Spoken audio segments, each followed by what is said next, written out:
नमस्कार, मैं हूं रविंद्र जैन और आप देखना शुरू कर चुके हैं सबकी खबर।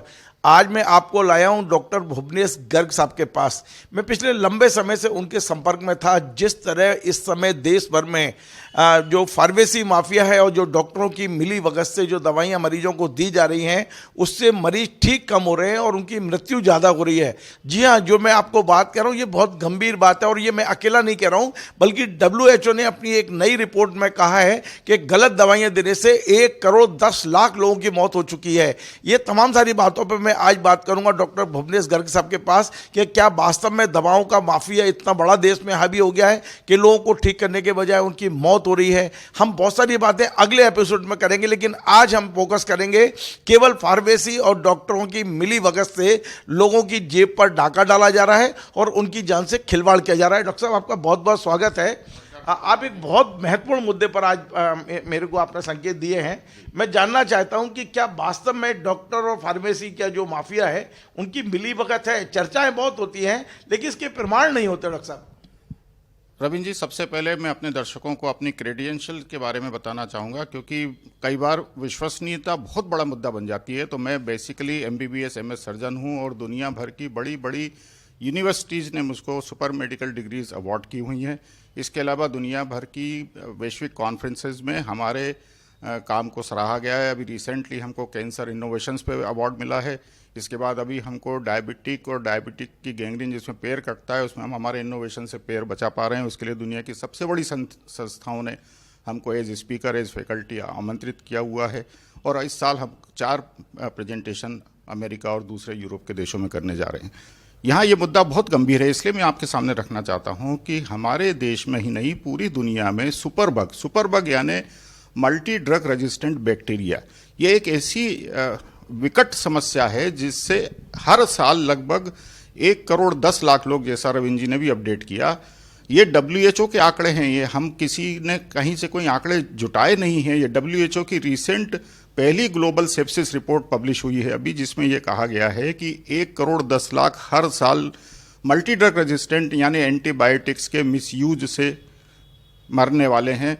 और इसलिए उनके आंकड़ों को लेके बहुत गहन चिंताएं जताई गई हैं। उसके ऊपर काम करने की कोशिश हो रही है। जगह जगह एंटीबायोटिक्स के लिए गाइडलाइंस बन रही है, लेकिन दुर्भाग्य ये है कि मेरे देश में अभी तक ऐसा नहीं हो पाया है। एंटीबायोटिक्स का मिसयूज इतना प्रगाढ़ है, मैं इसके ऊपर विशेष रूप से पूरी जिम्मेदारी के साथ, संवेदनशीलता के साथ और अपनी एक सामाजिक समरसता के चलते ये कहना चाहता हूँ कि डॉक्टरों का और फार्मा माफिया का गठजोड़ इतना गंभीर हो गया है मेरे देश में कि उनको किसी चीज़ की परवाह नहीं है कि इन एंटीबायोटिक्स के मिसयूज से कितने मरीजों के अंदर, सामान्य तौर पे हमारे शरीर में 30 ट्रिलियन सेल्स होते हैं, लेकिन जो हमारे शरीर में उपयोगी बैक्टीरिया हैं उसकी संख्या 100 ट्रिलियन से ज़्यादा है। अब आप इससे आकलन लगा लीजिए कि हमारे सेल से 3 गुना नॉर्मल सहयोगी बैक्टीरिया हमारे शरीर में रहते हैं, खासतौर से आंतों में। सबने देखा होगा कि जब कभी भी एंटीबायोटिक खाने की जरूरत पड़ती है तो वो आंतों के बैक्टीरिया नष्ट होने लगते हैं, उससे आपको उल्टी दस्त होने लगते हैं, पेट में दर्द होने लगता है, पतले दस्त होने लगते हैं। ये बहुत सारे एंटीबायोटिक, क्योंकि हमारे ये एंटीबायोटिक्स जो हैं हमारे उन बैक्टीरिया को सबसे पहले मारते हैं। और एंटीबायोटिक की व्याख्या ही है एंटीबायोटिक, मतलब जीवन के खिलाफ। तो अगर कोई एंटीबायोटिक 500 साइज के बैक्टीरिया को मार रहा है तो वो 5 साइज के मेरे नॉर्मल सेल को तो पहले मारेगा। तो इसलिए ये संकट बहुत विकट होता जा रहा है कि नॉन जुडिशियस अपनी जगह पर है, पर irrational commercial abuse use of antibiotics, मैं तीनों शब्द इस्तेमाल कर रहा हूं कि आप सिर्फ एक अपनी व्यवसायिक हित के चलते, एक गठजोड़ के चलते, जिसको मैं फार्मा मेडिकल नेक्सस कहता हूं, हमने कोविड में इसको फार्माक्रॉन का नाम दिया था, क्योंकि हमने कोविड में भी देखा था कि जिन दवाइयों की जरूरत नहीं थी, जो दवाइयां जैसे रेमडेसिविर पहले के वायरस में फेल हो गई थी, उन्हीं दवाइयों को डॉक्टर फार्मा गठजोड़ ने इतने जोर शोर से प्रसारित किया कि सरकार को मजबूरन उन दवाइयों को अपने उस पर लेना पड़ा। रेमडेसिविर के लिए हमने कोविड की शुरुआत में मना किया था कि जब ये स्वाइन फ्लू में नहीं कारगर हुई, इबोला में कारगर नहीं हुई, तो ये कोरोना में कैसे कारगर होगी। लेकिन उसको दरकिनार करके जो ये नेक्सस है, जो 500-700 डॉक्टरों को दुनिया भर में पैसे देती है फार्मा कंपनी, और जो रेमडेसिविर बनाने वाली कंपनियां थी, उन्होंने सिर्फ एक झटके से सिस्टम में अपनी पेट के चलते पूरे दुनिया भर में इस दवा को ना सिर्फ बेच दिया था, जबकि बाद में उसके आंकड़े निकल के आए कि ये दवा किसी काम की नहीं है। डॉक्टर साहब, इस पर तमाम सेमिनार होती हैं, तमाम पेपर प्रकाशित होते हैं, अखबारों में खबरें भी आती हैं, लेकिन आम आदमी कैसे बचे? सीधा सीधा, जैसे मैं एक आम आदमी हूं, मैंने आपकी सारी चीज़ों को सुना है, पर मैं अपना बचाव कैसे कर सकता हूं? क्योंकि मेरी मजबूरी है डॉक्टर के पास जाना, मेरी मजबूरी है डॉक्टर की बात मानना, क्योंकि मैं तो तकलीफ में हूं। तो उस व्यक्ति के लिए आप कैसे उसके बचाव के लिए कोई वो बताएंगे तरीका? देखिए रविंद्र जी, ये बहुत गंभीर प्रश्न है और इस पर किसी भी तरह से आम जनता को सिखा पाना संभव नहीं है, क्योंकि उसकी फील्ड नहीं है, उसका डोमेन नहीं है। यहाँ सीखना समझना डॉक्टरों को होगा, यहाँ नीति बनाने वाली संस्थाओं को आगे आना होगा। लेकिन दुर्भाग्य ये है कि सारी सेमिनार्स तो इन्हीं फार्मा माफिया से स्पॉन्सर्ड होती हैं। सारे डॉक्टर्स तो इन्हीं के जरिए विदेशी यात्राएं और सारी चीज़ें करते हैं। तो इनकी तो एक कैलकुलेशन है कि हमने आज दिन भर में अगर इतनी दवाइयाँ नहीं लिखी तो हमारी कॉर्पोरेट बॉडी हमको क्या इन पर कंट्रोल करने के लिए या इनको रेगुलेट करने के लिए कोई अथॉरिटी नहीं है पूरे देश में? देखिए, अगर अथॉरिटी होती तो रेमडेसिविर कैसे बिक जाती, जो दवा थी ही नहीं कोविड के लिए। अगर अथॉरिटी होती तो एजिथ्रोमाइसिन कैसे बिक जाती। अगर अथॉरिटी होती तो डोलो कैसे बिक जाती, जो एक सिंगल ड्रग थी। ये सब दवाइयां आज डोमेन में सामने हैं, लेकिन किस गठजोड़ ने कितनी तेजी से ब्लैंकेट ट्रीटमेंट चलाया और इन दवाइयों के मिसयूज की वजह से कितनी मौतें हुई।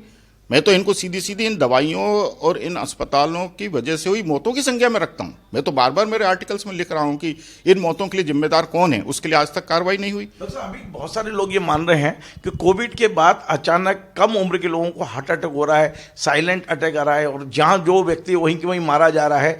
तो आप मानते हैं कि जो गलत दवाइयां दे दी गई हैं उसके ये दुष्परिणाम दिख रहे हैं? बिल्कुल बिल्कुल दुष्परिणाम गंभीर दवाइयों के हैं, ओवर मेडिकेशन के हैं, टॉक्सिक मेडिसिन के हैं। क्योंकि इससे क्या हुआ है कि आपका जो इम्यून सिस्टम है, हमारे जो बॉडी की डिफेंस सिस्टम है, जो मैंने मल्टी ड्रग रेजिस्टेंट की, जो मैंने सुपर बग की बात की, जिसके लिए WHO भी आज बुरी तरह से चिंतित है और वो साफ साफ लिख रहा है। WHO की इसी रिपोर्ट का एक पार्ट है, मैं आपको इन सबके फैक्ट्स अभी भेजता हूँ, आप इसको अपनी रिपोर्ट में इनकॉर्पोरेट कीजिएगा। WHO ये सिर्फ नहीं कह रहा कि 1 करोड़ 10 लाख लोग हर साल मरेंगे। WHO ये भी कह रहा है कि 49% मल्टी ड्रग रेजिस्टेंट इन्फेक्शन हॉस्पिटलों में हो रहा है, मरीज को हॉस्पिटल से मिल रहा है। मतलब आप जा रहे हैं अच्छे होने के लिए, लेकिन आप हर 2 में से 1 आदमी वहां से एक ऐसा रेजिस्टेंस लेके आ रहा है जिसकी वजह से उसको धीरे धीरे बीमार होते हुए मरना है, और उसके ऊपर कोई दवाई काम नहीं करेगी। क्यों नहीं करेगी? क्योंकि आपके अंदर इन दवाइयों की वजह से इतनी इम्यूनिटी, आपकी ताकत कमजोर हो गई है कि छोटे छोटे इन्फेक्शन आपके ऊपर हावी हो रहे हैं।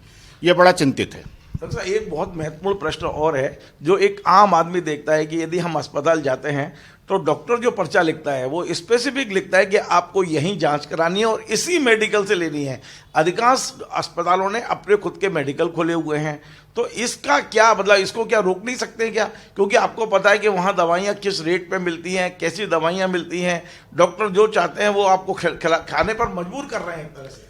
देखिए, इसीलिए आप ध्यान दीजिएगा कि कई बार कोशिश हुई कि जेनेरिक दवाइयाँ लिखें, लेकिन यहाँ मेरा सबसे बड़ा सवाल ये है कि जो लोग ईमानदारी से मेडिकल पेशे में अपना काम कर रहे हैं, हमारे जैसे लोग जिनको बहुत संकट खड़ा हो जाता है कि हम डॉक्टर तो ठीक है, हम हमारा काम ठीक से करने की कोशिश कर रहे हैं, लेकिन जो लैब्स रिपोर्ट जांच ही नहीं करती, जो दवाइयों में क्वालिटी या उसकी दवा की मात्रा बराबर होना चाहिए उसी की गारंटी नहीं है, तो मरीज ठीक कैसे होगा?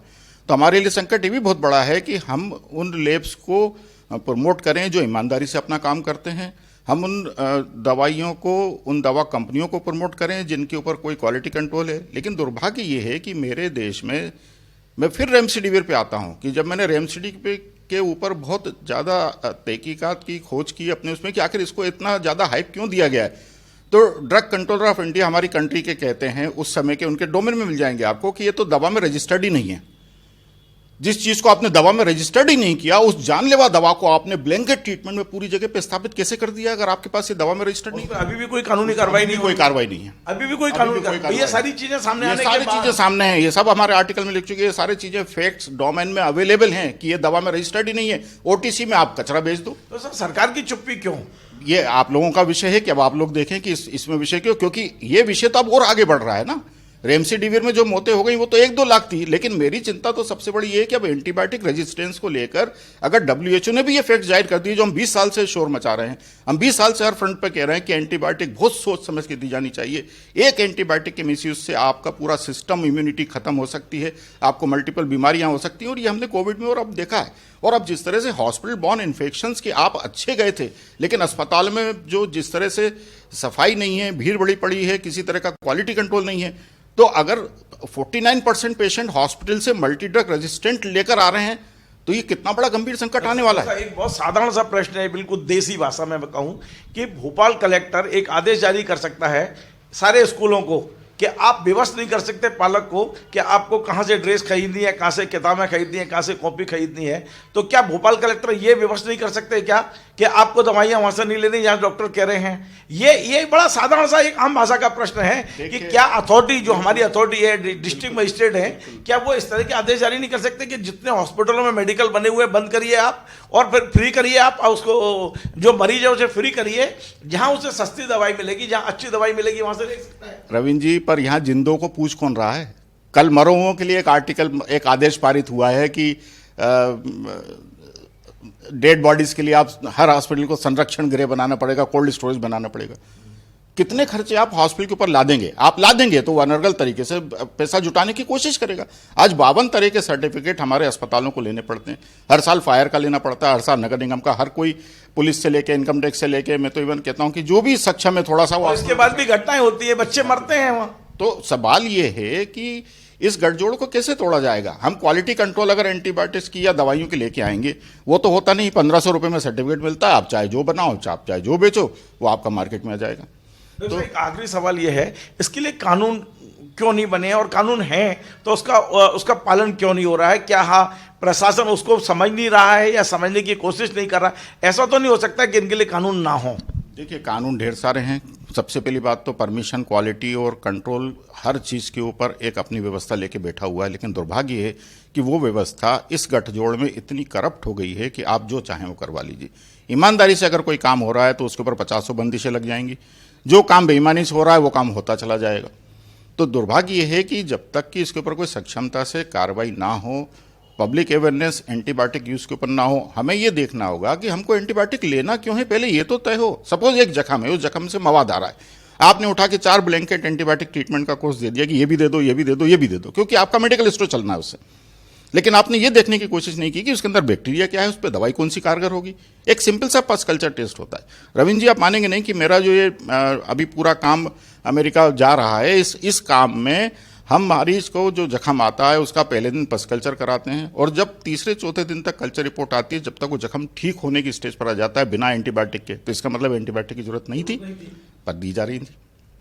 डॉक्टर साहब, लेकिन आज ये जो पूरा मैंने आपसे बातचीत की है, इसका एक निचोड़ है कि हम बड़े निराशा वाले माहौल में पहुंच गए हैं। हमारे पास कोई रास्ता नहीं दिख रहा। हम ऐसे जगह आके खड़े हो गए हैं जहां इस माफिया को फायदा पहुंचाने के अलावा हमारे पास कोई रास्ता ही नहीं है। ऐसा क्यों? मतलब एक आम आदमी, इस इतने बड़ा देश, इतना बड़ा लोकतंत्र, इतनी बड़ी सरकार, और हम इतना बड़ा निराशा के माहौल में, जो आज का आपकी पूरी बात जो भी सुनेगा उसे लगेगा कि कितनी निराशा है कि हम कुछ नहीं कर सकते अपनी जान देने के अलावा।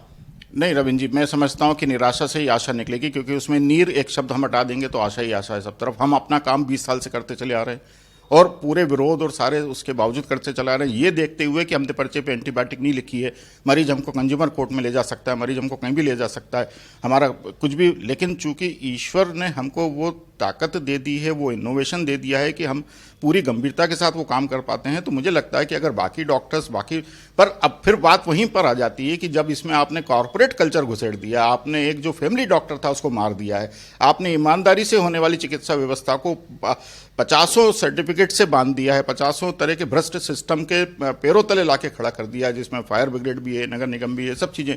तो मैं समझता हूं कि व्यवस्था सुधरेगी कैसे? वो तो मजबूरी है उनको वहां करना। और कॉर्पोरेट अस्पताल खोल गए हैं, उनको तो टारगेट देना है डॉक्टर को कि महीने की इतने एंटीबायोटिक तुमने नहीं लिखी, जाओ तुम्हारा डिमोशन, जाओ तुम्हारा ये इतने इन्वेस्टिगेशन नहीं किए, जाओ तुम्हारा डिमोशन। तो ये तो पूरा खेल सिस्टम का है, जो सिस्टम को समाज नहीं दिया है, समाज को सुधारना होगा। आगे आना होगा। और हाँ, एंटीबायोटिक को लेकर सरकार प्रयास कर रही है, बहुत सारे काम हो रहे हैं, लेकिन वो सीधे बजट को खपाने के काम है कि एक संस्था को बजट दिया जाता है कि एंटीबायोटिक के ऊपर इतना प्रचार करिए, वो 2-4 कॉन्फ्रेंस करके 5-6 लेबल लगा के अपनी इतिश्री कर लेती है, उसका कोई नतीजा नहीं निकलता। हमारे जैसे लोगों को अगर आगे आने का मौका मिलता है जिसके ऊपर सरकार बात सुने कि हम बिना एंटीबायोटिक के अगर सड़े से सड़े जख्म ठीक कर पा रहे हैं, डायबिटिक गैंग्रीन के पैर कटने से बचा रहे हैं, कैंसर के मरीज ठीक कर रहे हैं बिना एंटीबायोटिक दिए, तो एंटीबायोटिक की जरूरत है कहाँ, ये तो सोचना होगा ना। बहुत बहुत धन्यवाद। तो आपने सुना आज की इस चर्चा हमारी जो डॉक्टर साहब से है, कितनी सार्थक है, कितनी जागरूक करने वाली चर्चा है और कितने सारे पॉइंट उन्होंने दिए हैं।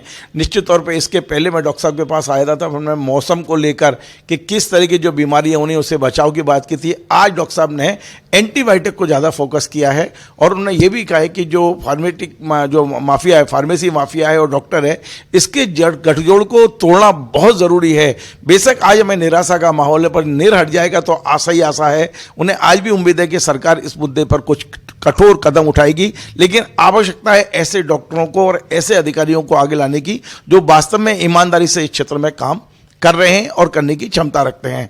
आपको हमारा ये कार्यक्रम पसंद आए, इसे शेयर करें, लाइक करें, कमेंट करें और आपसे बार बार निवेदन है हमारे इस चैनल को सब्सक्राइब अवश्य करें।